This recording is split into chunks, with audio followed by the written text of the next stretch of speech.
On this episode, we talk about how long I spend on videos, should we turn a historic home into a residence or commercial property, and can we please have a pool?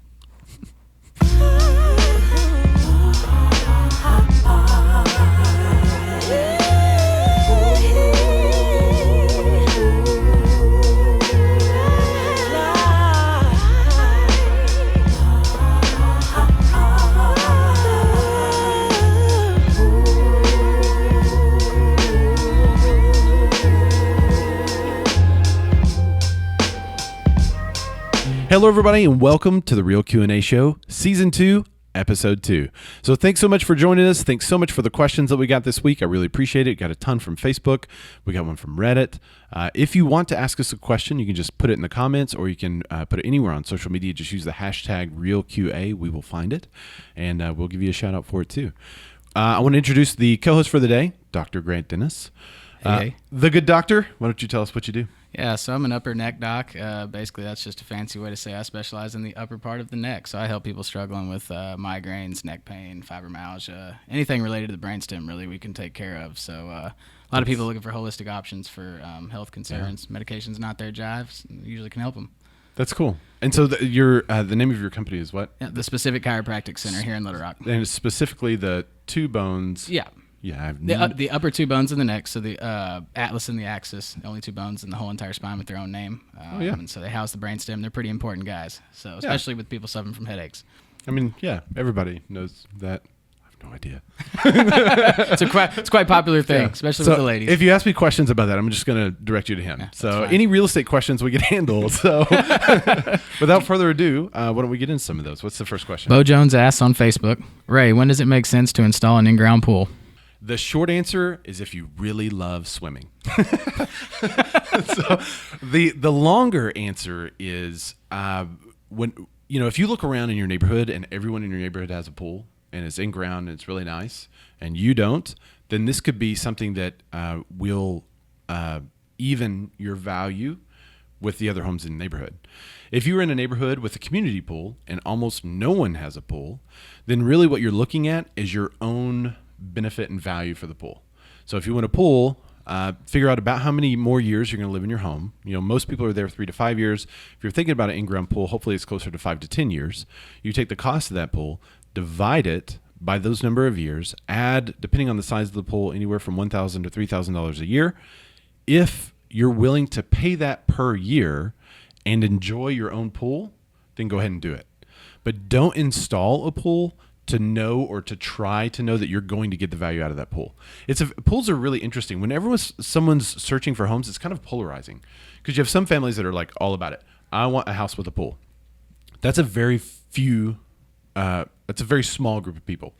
You have a larger group of people that say, well, if there's a pool included, okay, right? That's a huge group. But then you also have a pretty large group that says we don't want a pool because they're afraid. Right. So if you do install a pool, you need to kid-proof it. You need to put the safety and security stuff in there because if you don't, then that's going to become a barrier to you selling in the future. So you may have enjoyed it while you're there, but now you're actually having to sell it lower than market value because no one else in the neighborhood has a pool and yours isn't kid-proofed. So those were the things I would think about if I was thinking about installing a pool. Gotcha. Pool. Polarizing. Yep. Erica Wolfe with BWG Realty.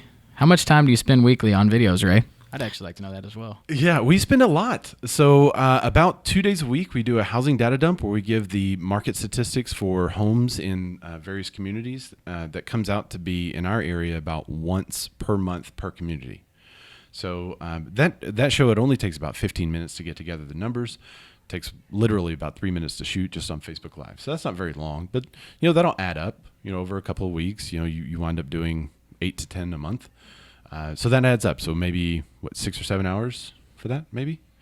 Then we have other shows and other formats like this, which don't take very long to shoot, but getting questions and going through those questions and picking the questions and talking to the people about the questions and inviting you and coordinating schedules, that can actually take more time. The other shows that we do, the Home Sweet Arkansas show, is pretty extensive. So it takes us longer to find a location. Once we find a location, we have to interview the business owner.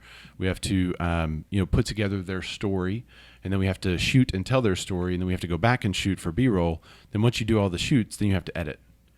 So that one takes a considerable amount of time. Now, the Bearded Men of Real Estate show that we do, I do those once a week. Those usually take about an hour of prep, and then we shoot it for an hour. So I usually have most of the articles. I find those through the week as I'm reading updates. So I have those on there. I rewrite the articles, summarize them, and then we just do that straight live. So it's kind of like this one. This is very low. It's not low edited. It's edited very well, thanks to Flux Creative. Put your little thing there. So but you might notice that it's very natural. Like there's not a lot of editing in our conversation. It's just, and so we try to cut down on the time because it also saves money. Got it. So that's kind of I have no idea how many hours literally I spend, but that's kind of a rundown. So maybe I'll just rewatch this episode and like calculate the hours. Okay. Authenticity always wins. That's right. rplaces on Reddit asked, I bought a historic fixer-upper home at a foreclosure auction last month and recently discovered it's also zoned for commercial use. I had planned to renovate it and use it as a residential rental, but now I'm wondering which is the best way to go. That's a great question. The highest and best use of the property. So it's going to depend on a lot of factors. And his question, this was kind of summarized for us. It was actually a lot longer with a little more detail, and I'll throw some of that in there for you too.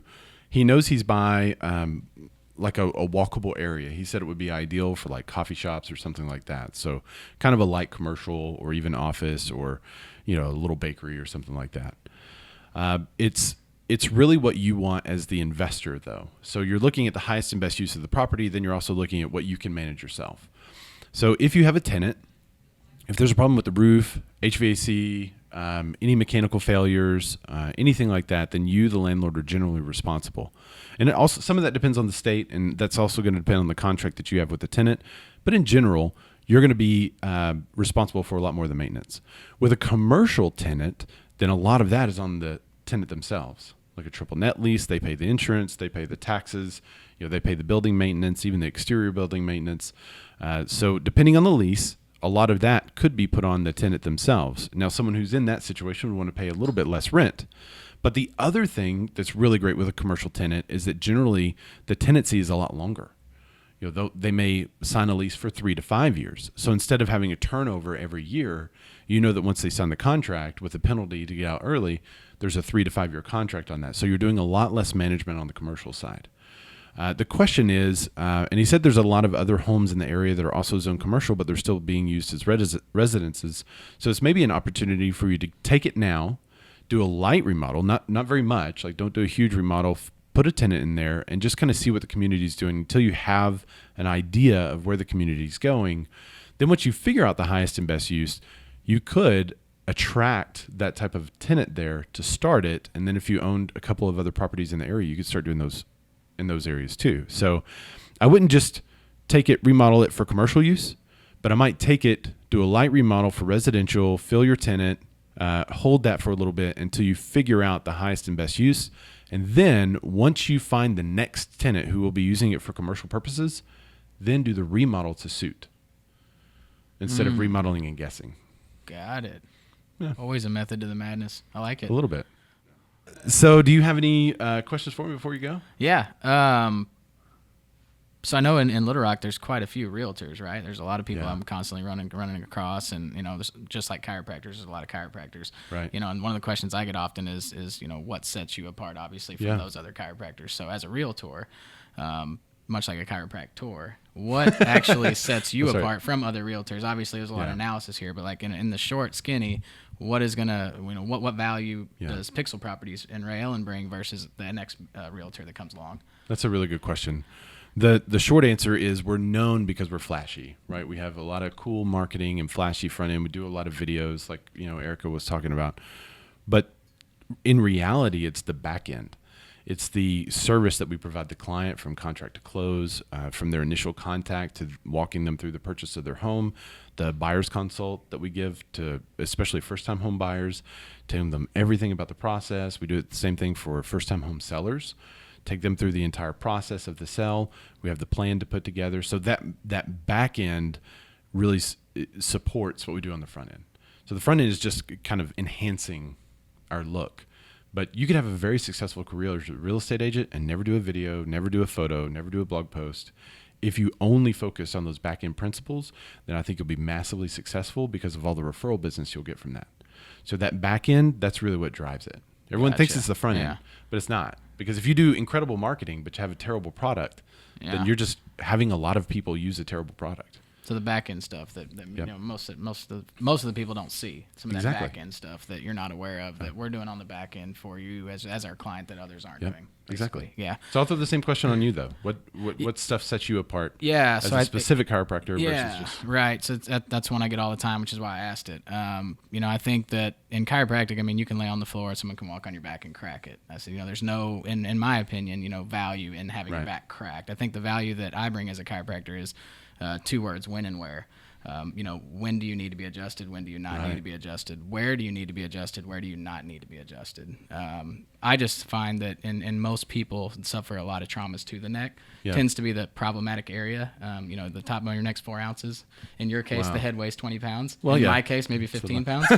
You've got more homes in it. That's right. And so, you know, and with that being said, you know, a 4-ounce bone with 15-pound head, it makes sense that it can easily shift. And that's why it's called the Atlas, with the Greek hero holding the world on his back. It's where a lot of people have issues. It's the area that's most overlooked, just because low back pain is a lot more common than neck pain. So they look in the low back a lot. We do see a lot of that. But I think when and where is what sets it apart, is having the technology to know those types of things. When and where you don't need to be adjusted is I think what sets me apart from others. And I know you do, to answer the when and where question, you do a lot of analysis on the front end with the client. Before even putting a hand on them, you do a lot of that front end stuff. Right. And that tells you how to help them from there. Yeah, absolutely. And I think we're very similar in that, is that when we take a client in on the front end, a ton of analysis work, a ton of front end work, and then you know how best to help the client. Right. I think that's probably similar for most service industries, but that's definitely something we have in common. Yeah, well, I think the main thing is a lot of people ask you, what does my home sell? What can I sell my home for? Right. It's like, you know, how long is it going to take for me to get well? Yeah. I couldn't possibly tell you that until I do my back end analytics before I can come to a conclusion for that. That's exactly right. You know, and that's where it is unique, and that we both approach it from the same direction. Yep. Well, thanks for joining us on the show. Absolutely. If you ever get a chance to visit his office, ask to sit in the special chair. Right, zero gravity. Zero gravity chairs. They're bomb. Zero gravity chairs. If you don't know what that is, I'm sure they're on YouTube. You got to check out his zero gravity chair. It is amazing. So thanks so much for joining us on the show. Thanks again for asking the questions and submitting them. We really appreciate it. We appreciate you watching the show and checking it out. If you got any questions, just throw it in the comments or use the hashtag RealQA, and we'll definitely add it to a future show. So thanks for joining us.